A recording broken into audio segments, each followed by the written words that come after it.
Elhamdülillahi Rabbil alemin. Ve salatu ve salam Resulina Muhammedin ve ala alihi ve sahbihi ecma'in. Barcha galimlerimizni yoktan bar kılışa. Şol galimlerimizge biz adam bağlarını halife itip jiberüşe. Hem biz adam bağların her türlü rızık nimetler bilen terbiye kılıp duruşa. Rabbimiz Allah Subhanahu ve Teala'ga ihlas kalip türlerimizden çıkan hamd sana maqtav uluqlarımız bolsa idi. Biz bendelerge rahmet üçün dip jiberilmiş bulgan Peygamberimiz Muhammed Mustafa sallallahu aleyhi ve sellemge, onun ehli beytine, sahaba kiramlarına, hem de Peygamberimizge kıyamet günlerine kadar izilikte erişlerimizge ihlas köngül taraflarımızdan erişken salavat şeriflerimiz, selam dağlarımız bolsa idi. Muhterem mümin Müslüman kardeşlerimiz, Esselamu Aleyküm ve Rahmetullahi ve Berekatuhu. Muhterem cemaat, bugünkü vaazımızın, nasihatımızın teması, ol da bolsa Şaban ayının faziletleri hakkında bulur. Şaban ayında Müslüman kişi nerse işlerge tiyişli, hem gümmen yaşav revişimizni nичек alып barga tiyişlibiz. Ramazan ayı aldından sir tügül, Şaban ayı ol bitinde Recep ayı bilen Ramazan ayı arasında urnaşkan bir vakit bulup, Müslüman kişi Recep ayını eğer de haram aylarının birisi dip uluqlasa, onun faziletlerini bilse, Şaban ayının özüne göre has sıfatları var iken muhterem cemaat, hem biz alar hakkında bir ne kadar bilirge tiyişli. Gümümen, Peygamberimiz sallallahu aleyhi ve sellem'nin sevgili hatını Gayşe anabız radıyallahu anha aytgan kibik, Peygamberimiz sallallahu aleyhi ve sellem Ramazan ayından qala en köp oruza tutqan ayı olda bolsa Şaban ayında idi. Hem Peygamberimiz sallallahu aleyhi ve sellem başka hadislerde mesela aytilgancha gündelik 5 vakit namazından qala en hayırlı namaz eğer de ol tünne turib qılgan tünün quyi qarangı ülüşünde qılıngan nafil namazı bolsa, Ramazan ayından qala en hayırlı, en dereceli, faziletli oruza ol da bolsa Muharrem ayında deb aytile. Lakin ana da qaramasdan Peygamberimiz sallallahu aleyhi ve sellem Şaban ayında köbürek orazada bulurga tırışkan, göresin Gayşe anabız radıyallahu anha bigrek de Peygamberimizin şul sıfatına ihtibar etip kalgan. Hem muhterem cemaat bizning Şaban ayı ortasında barımızga da ma'lum bulgancha baraat kişisi var. Hem de şu baraat kişisi Müslüman dünyasında ulanda bilgilep ötüle turgan bir vakiga bulup, Müslümanlar bu günde, bu kişide mümkün kadar kübrek iyilik kılıp, mümkün kadar kübrek tövbe istiğfarda oturup, Allah'ını zikir etü bilen meşgul. Gümmen bu baraat vakigası muhterem cemaat, biz Müslümanlarının aytik yıllık yazmışları yazılatırgan adam bağlarının yıllık yazmışları yazılıp takdirleri bilgilengen, oşuklangan bir vakiga bulup, bilgili Allah Teala'dan her barşalarımız yaxşı takdir, yaxşı yazmış, rizıklarımızın keng buluğun, turmuşumuzun emin buluğun, gaylerimizde bereket, eminlik buluğun surap, tilep, dağalar kulu bilen meşgulbüz, elhamdülillah. Hem şuna göre Müslüman kişi turmuşun ni revişe al barga tiyiş, şul turda da biraz silep üterimiz inşallah. Gümmen Allah Teala bizge dünyalıkna sınav için bergen. Kimdir soruy, akşanı nindi akşada, nindi biremlikte saklarga iken, Yevroda meken, yeşil akçada meken, kıymetli kağızda meken, nedir aksiya, yaki başka bir türlü mülkette meken, kuşemisiz yaki kuşemili milikte meken dip soravuşlar var muhterem cemaat. Peygamberimiz sallallahu aleyhi ve sellem'den de sahabeler şul ravuşça soragan bulganlar, yani dünyalıkның en kıymetli malı mülketi, boyluğu nerseden gıyberet degende Peygamberimiz sallallahu aleyhi ve sellem en birinci lisanun zakir degen. Lisanun zakir, yani Allah'ını zikir etetirgan til degen. Şundan da cemaat til ol süyeksiz deb aytamiz. Hem Аның вазифасы теләсә нинди бозык сүзләр әйтү түгел. Теләсә кемнән көлү, шиметү түгел. Теләсә кемгә начар сүз әйтү түгел, бәлки иң беренче Аллаһ Тәгаләне зикр итү. Шуңа күрә Пәйгамбәрбез саллаллаһу алейхи ва саллям иң зур байлык дип зикр итә торган телне атауы бер дә гаҗәп түгел булса кирәк. Һәм мөселман кеше мөхтәрәм җәмәгать Аллаһны зикр итә һәм Аллаһның вәгъдәсен белә. Фазкуруни азкуркум вашкурули ва ла такфурун. Аллаһ Тәгалә әйтте Коръән Кәримдә, димәк, мине зикр итегез, ягъни мине искә төшерегез, искә алыгыз, мин дә сезне искә алырмын, мин дә сезне зикр итәрмен. Миңа шөкр итегез һәм миңа бер дә күферлек кылмагыз дип әйтүе мәгълүм, әлхәмдүлилләх. Икенчесе, Пәйгамбәрбез саллаллаһу алейхи ва саллям ва калбун шакир диде. Ягъни шөкр итә торган калб дип атады. Иң зур байлык дигәннән Пәйгамбәрбез саллаллаһу алейхи ва саллям. Әйе җәмәгать, бүгенге көндә адәм баласына шуннан да шөкранә кылу җитми дип беләбез. Чөнки тормыштан зарланган, ризыкның тәменнән зарланган, яки үзенең кыяфәтеннән зарланган, канәгать булмаган, ничек тә булса аны төрле усуллар белән үзгәртергә тырышкан яшьләрне, ханым туташларны җәмәгать ишетеп торабыз, күреп торабыз. Кызганыч ки, адәм баласы булган кыяфәтенә, булган саулыгына, булган Аллаһтан бирелгән күп нигъмәтләргә шөкранә кылуы бик аз. Һәм адәм баласы шөкранә кылу үзеннән намаз укыса хәерле. Коръән Кәримдә Аллаһ Раббыбыз әйткән иде: "Вассайнал инсана бивалидайһи хамалатху уммуху вахнан ала вахнин ва фисалуху фи амайн анишкур ли ва ливалидайка илайял масир" дигән иде. Садақаллахул азим. Ягъни мөхтәрәм җәмәгать, Аллаһ Тәгалә әйткән иде: адәм баласына без васыят кылдык, әти-әнисенә игелек, яхшылык кылу белән. Һәм ни өчен изгелек кылырга кирәксең дигәндә, мөхтәрәм җәмәгать, Аллаһ Тәгалә Коръән Кәримдә дәвам итте шу аятны: "Хамалатху уммуху вахнан ала вахнин". Чөнки әнкәсе аны бер авырлыктан икенче авырлыкка кадәр, бер сызланудан икенче сызлануга кадәр күтәреп йөртте дип атады. Һәм шуннан да әни кеше карындагы баласын узак вакытлар 9 айга кадәр күтәреп йөртүе, тилмерүе, сызлануы, авыртынуы бу бала өчен әни каршында зур бурычлар таләп итә. Билгеле, ул бурычны түләп бетереп булмый, ләкин без исебездә торырга тиешле әни хакы беренче. Әни хакы беренче гаиләдә. Шуңа күрә Аллаһ Тәгалә иң беренче әни турысында әйтте. Һәм Аллаһ Тәгалә әйтте: "Ва фисалуху фи амайн". Әни кеше үз баласын 2 яшькә кадәр имезер. Шуннан да, мөхтәрәм җәмәгать, әни кеше үз баласын 2 яшькә кадәр имезер. Безнең мәзһәбез галимнәренең сүзләренә күрә, әни кеше әгәр дә ана карында яткан чорны санасак 2 яшь дип әйтелә. Ул да булса 9 ай ана карындагы булган вакыт, һәм безнең туганнан соң инде 1 яшьтә 3 ай вакыт, 15 ай дәвамында имезергә тиеш дип фараз кылабыз. Шуңа күрә әни кеше сөте белән баласын тукландырса иде, чөнки бу инде исбатланган, дәлилләнгән бер яктан иң күркәм ризык, иң хәерле ризык, бала өчен файдалы булган ризык, һәм икенче яктан әни кешенең тәүфигы, әни кешенең холкы, фигыле күрәсең балага үтеп керә, һәм халкыбызда юкка гына әйтелмәгән, шуның өчен дә ана сөте белән кермәгән, тана сөте белән кермәс дип әйтеп калдырганнар борынгылар. Һәм Аллаһ Тәгалә Коръән Кәримдә әйтә: "Анишкурли ва ливалидайка илайял масир".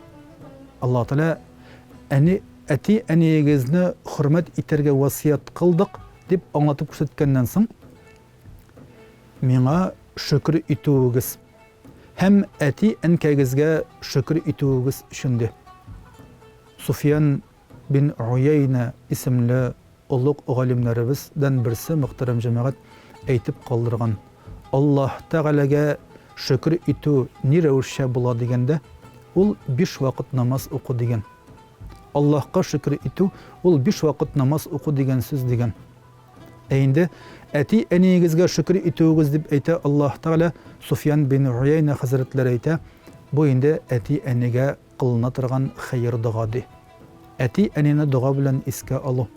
Bizim Ebu Hanife Hazretleri eytip utuğunca her namaz sayın min eti enkeme dua kılam hem ustazım Hammetke dua kılam dip eytip kaldırığı bilgili bizim ulu galimimizden hem imamımız eyte muhterem cemaat hatta di oyağımna kıblağa suzup oturmağın şekilde ustazım Hammet'nin iğne tabada oyağına suzarga şeklenemdi. Oyaqni suzganim yok, hatta ustazımның iğne taba deb eyte, qaragısı ustaz kişiге nindi muamele, nindi ihtiram, nindi hürmet. Eğer de biz çağıştırıp qarasak, mekteplerde bugünkü okutuşu ustazlarımızın hakları öteleme, ötelmeme degende cemaat her bir eti eni öz-özüne bire turgan bir so'rov bulurga tiyiş deb o'ylaymiz. Ustozga bolaning hurmati bormi, yo'qmi? Bo'lsa, inshaalloh turmushida barakat istilar. Olgan ilmining barakati bo'lur. Turmushining yemi kelajagi inshaalloh xayrli bo'lur. Endi ustozlarning xayr duosini olmaganda, ular bilan to'pas, ular bilan bek noshar muomalada bo'lganda jamoat olgan ilmda bir de barakat bo'lmas. Endi şunun şekilde ustazga şul kadar hürmet qaralgan iken muhterem cemaat dinimizde eti eniga ne kadar zor hürmet bulurga tiyişlisin uylap qarık ele. Şunun da Müslüman kişi her gün Allah bergen her birilmiş günni, her birilmiş atnanı, vakitni, mezgilni Allah'a ibadet bilen hem de 5 vakit namaz bilen hem de eti eniga dua bilen turmuşu o'rilib barıp şulay o'ta turgan bolsa, inşallah bereketi orta turgan bulay eken.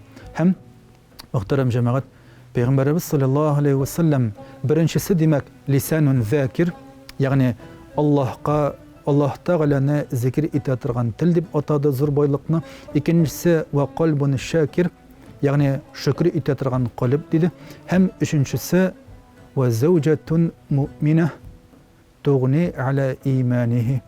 Yani mümine bulgan hatın dedi. Erinin imanına gel yardım etip durur. Erine imanlı bulurga, erine dinli bulurga, akıllı, tevfikli, merhamet, şefkatli bulurga her vakitte yardım etüşen bulur. Hayır da bulur. Her vakitte buluşurga tırışır.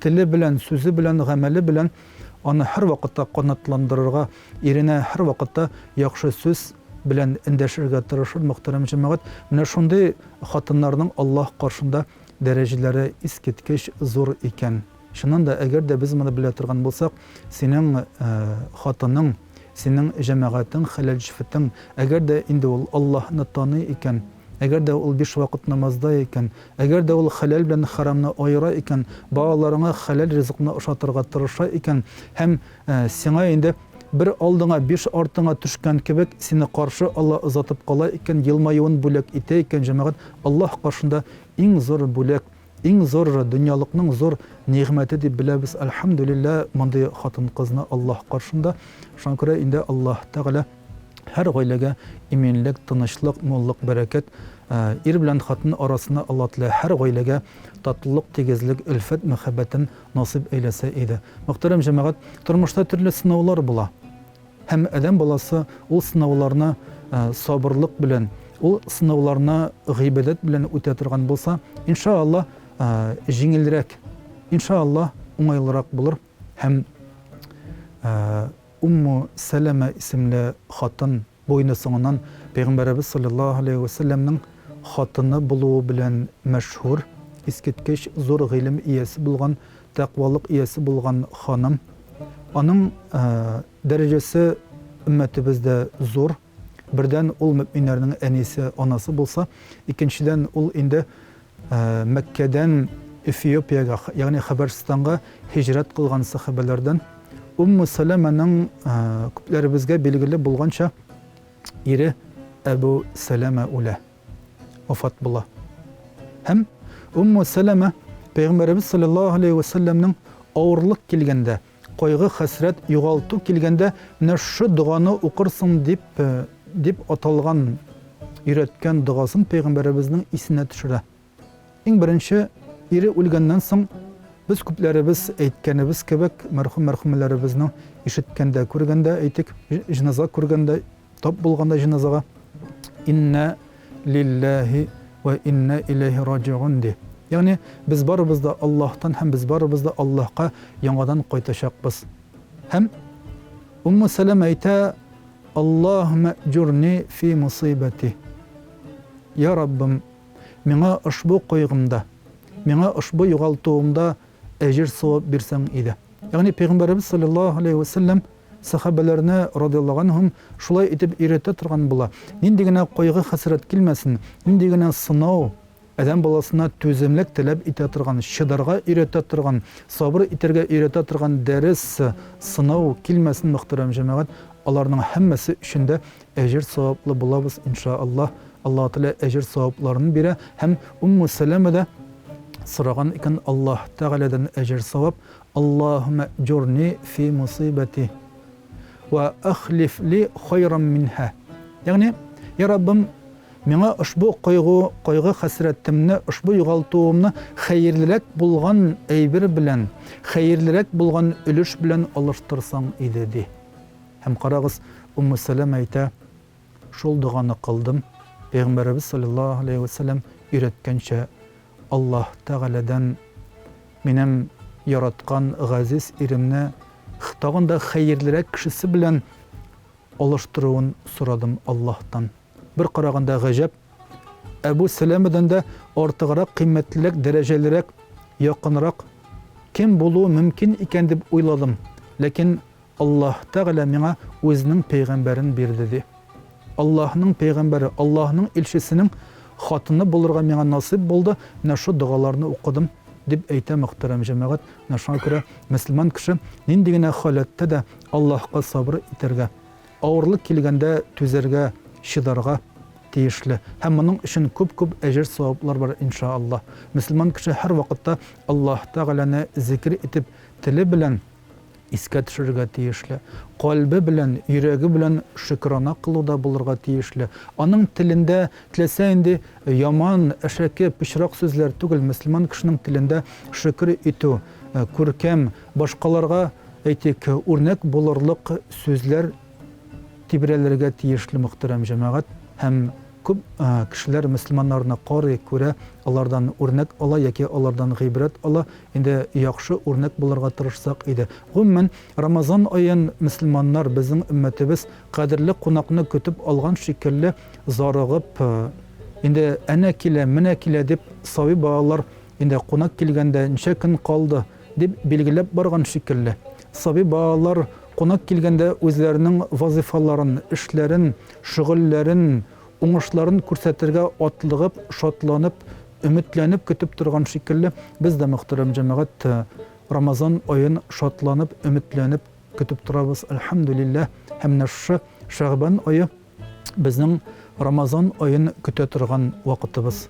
Шәгъбан аенда кемдер бәлки җимешләр ала, кемдер бәлки башка төрле хәстәрен күрә, әйтик, ифтарлар уздырам дип ниятли, тәравих намазларына барам дип тырыша, алдан Коръәннән кайбер аятларын, кайбер сүрәләрен укып, яңадан бер кат күз аллы, яңадан бер кат укып чыга, яңадан бер кат тәҗвид кагыйдәләрен барлы исенә төшерә яки кабатлы кешеләрдән, мөгаллим остазлардан киңәш сорый. Теге вакытта нишләргә, Рамазан аеның хөкемнәре ничек дип бөтенсен өйрәнә, гыйлем ала. Димәк, Шәгъбан ае ул гыйлем ала торган, Рамазанга ныклап әзерләнә торган бер вакыт мөхтәрәм җәмәгать.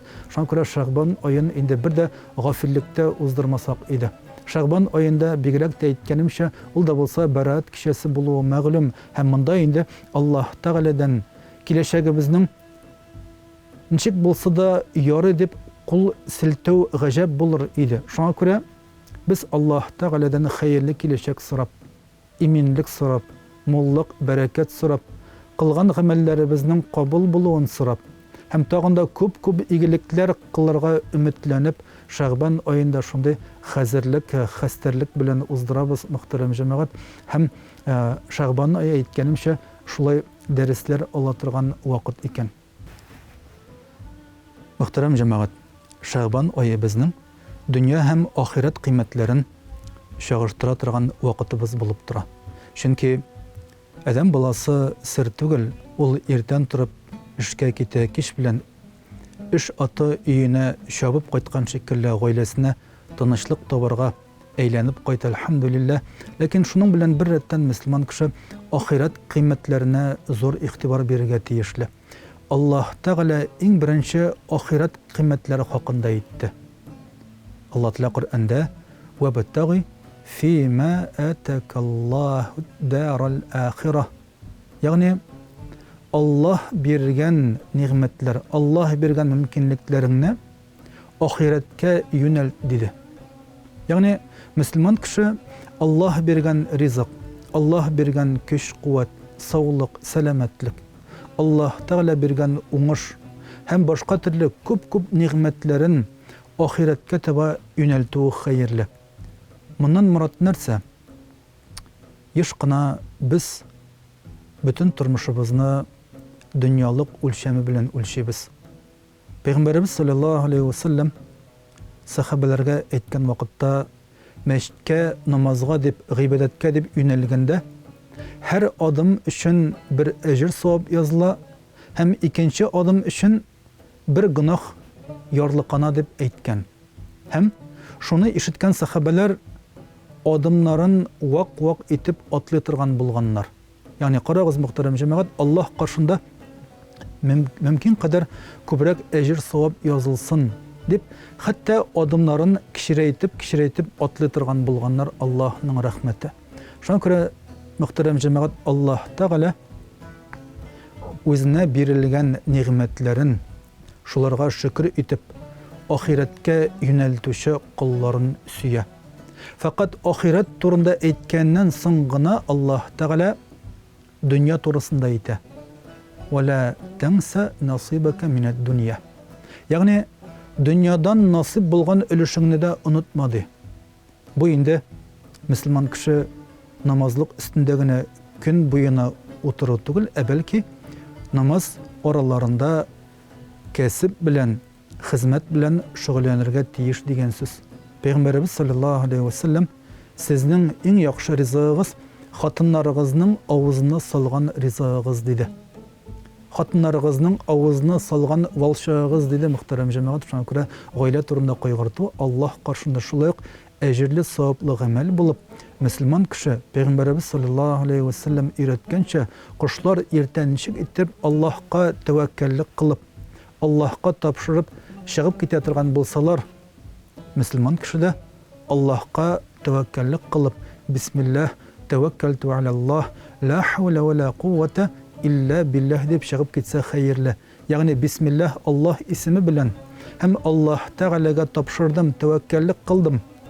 Ла хаула ва ла куввата илля биллаһ, бер нинди көч, куәт булмас мәгәр Аллаһныкы гына булыр дип, без Аллаһка бөтен эшебезне, бөтен вазифабызны тапшырып, тәвәккәлләп чыгып китәбез. Һәм Пәйгамбәрбез саллаллаһу алейхи ва саллям әйткәнчә, кошлар кичләрен әйтәк ризык җыеп, шибән ширке тотып, өйләренә тук карын белән әйләнеп кайткан шикелле, мөселман кеше дә йортына, гаиләсенә, хатынына һәм балаларына хәләл ризыгын күтәреп кайтырга тырышырга тиешле.